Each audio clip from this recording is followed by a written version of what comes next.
राकेश भाई, आपने तो लगातार जो कह रहे हैं, मयूर भाई कह रहे हैं कि सतत आप उस विचार, उन आंदोलन एक खड़ा करे रखे, लड़ते रहे। आपने वो कोर्ट और कचहरी का भी दौर चल रहा है, साथ साथ आप पुलिस का भी दौर आपने देखा। तो ये है क्या, ये क्या हो क्या गया है? मतलब हम लोग निरंतर इस पूरे चुनाव में चर्चा की है प्रधानमंत्री जी के जो वक्तव्य है, उनकी जो शैली है, उनकी भाषा है, और वो अपने जो आदर्श जिन्हें उनने पहले जो चीजें निकली है कि उनने पहले क्या कुछ कहा है इन्हीं गांधी जी के बारे में, आज हो क्या गया है? क्या आप कहिएगा राकेश सर? संजीव भाई, बहुत शुक्रिया। और मयूर जानी साहब, शर्मिंदा मत कीजिए, मैं तो बहुत साधारण सा विद्यार्थी हूँ और आप तो गांधी की धरती से हैं, गुजरात से। लेकिन मैं पहली बार जीवन में अपने बड़े भाई और अग्रज राजेश बादल जी से विनम्रता से ये कहना चाहता हूँ, थोड़ा सा असहमत होते हुए, कि हे परमपिता, इन्हें क्षमा मत करना, वे जानते हैं वे क्या कह रहे हैं। आपने कहा कि क्षमा कर दीजिए, वे नहीं जानते वे क्या कह रहे हैं। आदरणीय सर, मैं ये निवेदन करना चाहता हूँ बादल सर, मोदी जी अच्छी तरह जानते हैं वे क्या कह रहे हैं। वे दरअसल में लगातार महात्मा गांधी, हमारे राष्ट्रपिता, पूरी दुनिया में अहिंसा के दूत, उनके कद को छांटने की कोशिश कर रहे हैं। मैं अपने दर्शकों के लिए और आप सब मित्रों को तो मालूम ही है, सिर्फ ये याद दिलाना चाहता हूं कि अगर उन्होंने पहली बार कहा होता तो हम मान सकते थे कि बेध्यानी में, अनजाने में, गलती से कह गए होंगे, या उन्हें ऐसा लगा होगा कि फिल्म के बाद गांधी जी ज्यादा प्रसिद्ध हुए। लेकिन संजीव भाई, ठीक 2 साल पहले 17 मार्च 2022 को भारतीय जनता पार्टी के संसदीय दल की बैठक में भी माननीय नरेंद्र मोदी ने यही बात कही थी, यही शब्द इस्तेमाल किए थे। और जिन दो लोगों का हवाला वे दे रहे हैं बार बार, मार्टिन लूथर किंग और नेल्सन मंडेला का, इन दोनों के नाम तब भी लिए थे।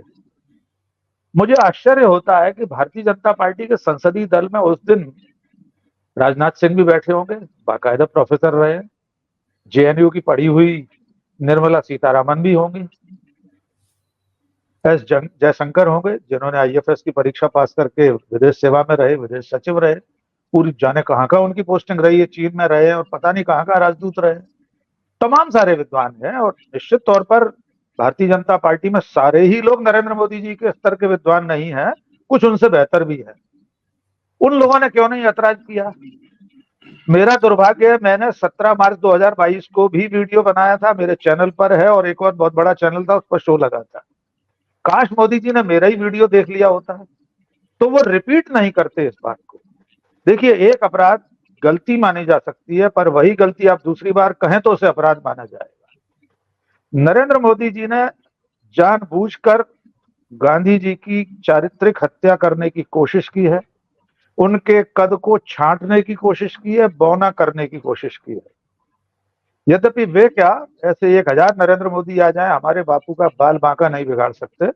लेकिन वे जिन दो लोगों का हवाला दे रहे हैं, मैं बहुत संक्षेप में, संजीव भाई मुझे समय दीजिएगा।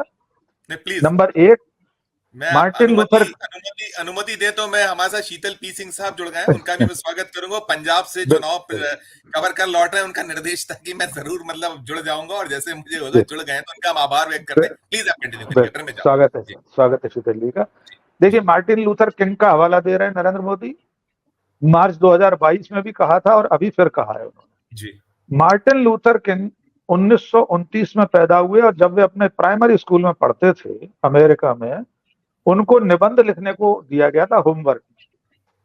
उन्होंने अपने जीवन का पहला निबंध मोहनदास करमचंद गांधी के ऊपर लिखा था, महात्मा गांधी के ऊपर। आप कल्पना कर सकते हैं, आज से 70-80 साल पहले एक छोटा सा बालक स्कूल में पढ़ता है अमेरिका में, वो निबंध लिख रहा है गांधी पर, और उसमें लिख रहा है ईसा मसीह ने अहिंसा का संदेश दिया, लेकिन उसे साबित किया गांधी जी ने। मार्टिन लूथर किंग ने अपना पूरा जीवन गांधी के रास्ते पर आंदोलन चलाए, और जब वे भारत आए तो उन्होंने दिल्ली में प्रेस कॉन्फ्रेंस की, राजघाट गए, प्रेस कॉन्फ्रेंस में कहा, आप जिसे भारत कहते हैं, मैं उसे गांधी और नेहरू के देश के रूप में जानता हूं।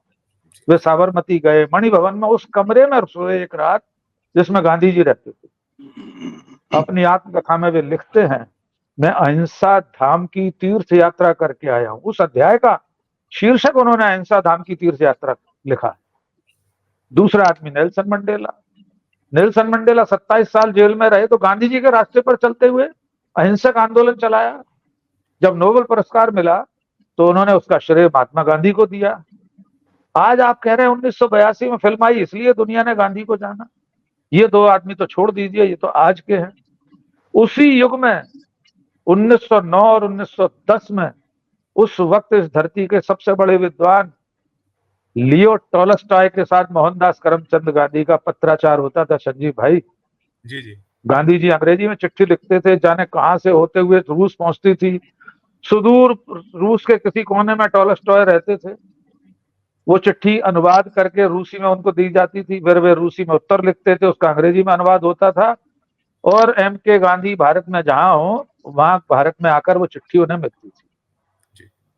इनर टेम्पल जहां गांधी जी पढ़े, जहां उन्होंने कानून की पढ़ाई की, वहां दो मूर्तियां लगी हैं। जिस ब्रिटिश हुकूमत को भारत से जाने पर विवश किया मोहनदास करमचंद गांधी ने, उस ब्रिटिश हुकूमत के संसद भवन के सामने हमारा गांधी लाठी लेकर खड़ा है। तो 1930-31 में, आज से 90 साल पहले, जब गांधी जी गोलमेज सम्मेलनों के लिए जाते थे तो लोग उन्हें देखने के लिए तरसते थे, उस इंग्लैंड में जिसके खिलाफ वे लड़ रहे थे। वो ही नहीं हो रही कि नरेंद्र मोदी ने आज ऐसा कह दिया है। ये राष्ट्रीय स्वयंसेवक संघ के कहीं बहुत भीतर तक बैठे हुए उस अपराध बोध की अभिव्यक्ति है जो उन्हें हर मौके पर, हर मोड़ पर, दुनिया के हर कोने में ये जाते हुए याद दिलाता है कि देश की आजादी की लड़ाई में आप कहीं नहीं थे। सबसे बड़ी उनकी पीड़ा यह है कि उन्हें बार बार ये एहसास होता है कि उनके पास अपना कोई महानायक नहीं है। किसका नाम लें? दुनिया में कहीं नरेंद्र मोदी जाते हैं तो गांधी जी खड़े मिलते हैं उनको, चौराहे से लेकर हवाई अड्डे तक। हिरोशिमा जाएंगे तो आपको गांधी जी की मूर्ति का अनावरण करना है। ये जो अपराध बोध है, इसे खत्म करने के लिए वे गांधी के कद को छोटा करना चाहते हैं। वरना एक IITN, जम्मू कश्मीर का उपराज्यपाल मनोज सिन्हा जैसा व्यक्ति यूनिवर्सिटी के कार्यक्रम में ये बिना सोचे समझे नहीं कह सकता कि गांधी जी पढ़े लिखे नहीं थे, जिस पर मैंने केस किया हुआ है। यद्यपि अदालत ने उसे खारिज कर दिया ये कहकर कि मैं डॉक्टर राकेश पाठक मोहनदास करमचंद गांधी के रिश्तेदार नहीं है, मैं उनका सगा संबंधी नहीं हूं, उत्तराधिकारी नहीं हूं, इसलिए गांधी के सम्मान की लड़ाई नहीं लड़ सकता। अब उसकी अपील करूंगा चुनाव के बाद में। कितनी ऐसी चीजें हैं। मैं सिर्फ तुलनात्मक बात करना चाहता हूं। देखिए, वे डेट की बात कर रहे हैं, तारीख की बात कर रहे हैं, सन की बात कर रहे हैं, एक तरह से कि 1982 से पहले गांधी को दुनिया नहीं जानती थी। 2-3 छोटे उदाहरण मैंने दिए।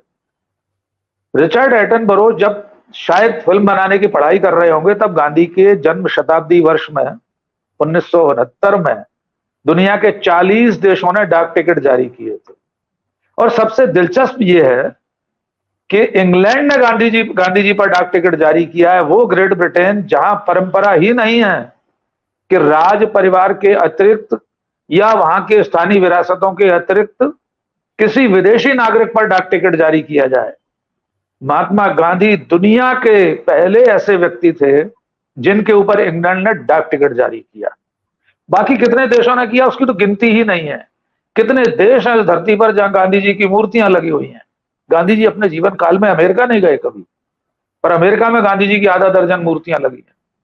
दुनिया का शायद ही कोई विश्वविद्यालय हो जहां गांधीवाद, गांधी की विचारधारा, भारत का स्वतंत्रता संग्राम गांधी के उस संदर्भ में न पढ़ाया जाता हो। और ये सारी चीजें 1982 के दशकों पहले हो चुकी थी। गांधी जी की जब हत्या हुई थी, उनका जब बलिदान हुआ था, तब संयुक्त राष्ट्र संघ ने आधा झंडा झुका दिया था। ये तब की बात है जब रिचर्ड एटनबरो का कहीं अता पता नहीं था। हो सकता है एक शताब्दी बाद इस देश में लोग ये माने कि कंगना रनौत की लक्ष्मी जो फिल्म आई थी मणिकर्णिका, अगर वो फिल्म नहीं आती तो महारानी लक्ष्मीबाई को शायद दुनिया नहीं जान पाती। बात सही है। कल को सर ये भी कहा जा सकता है, हम और आप तो कह ही सकते हैं कि विवेक ओबराय की अगर वो फिल्म नहीं आई होती तो हम लोग नरेंद्र दामोदर दास मोदी को नहीं जान पाते। पंकज त्रिपाठी की फिल्म अटल नहीं आई होती तो हम और आप अटल बिहारी वाजपेयी को नहीं जान पाते। और एक थोड़ी सी वैसी बात कह रहा हूं, एक फिल्म आई थी कामसूत्र, अगर वो फिल्म नहीं आई होती तो ये दुनिया डैश डैश डैश को नहीं जान पाती। तो नरेंद्र मोदी जी और उनका पूरा विचार परिवार जानबूझकर सोची समझी योजना के अंतर्गत गांधी जी की स्मृतियों को मिटाना चाहता है उनकी विरासत को मिटाने के वैसे प्रयास हो रहे हैं जो साबरमती आश्रम का पूरा रंग रूप, उसका स्वरूप बदलने की कोशिशें चल रही हैं। अब तो कोशिशें परवान ही चढ़ रही हैं, वहां तो काम चालू हो गया। 11-12 हजार करोड़ की परियोजना है साबरमती आश्रम का मूल स्वरूप बदलने की, जिसके लिए मैंने हवालात काटी है गुजरात पुलिस की। तो वे गांधी से संबंधित सारी चीजों को मिटा देना चाहते हैं, क्योंकि उनके पास अपना कोई नहीं है महानायक। उन्हें सावरकर को स्थापित करना है, जबकि सावरकर गांधी के पासंग भी नहीं है। इसलिए मैंने आदरणीय राजेश बादल जी से निवेदन किया था, असहमत होते हुए, कि हे परमपिता, इन्हें क्षमा मत करना, ये जानते हैं ये क्या कह रहे हैं और क्या कर रहे हैं।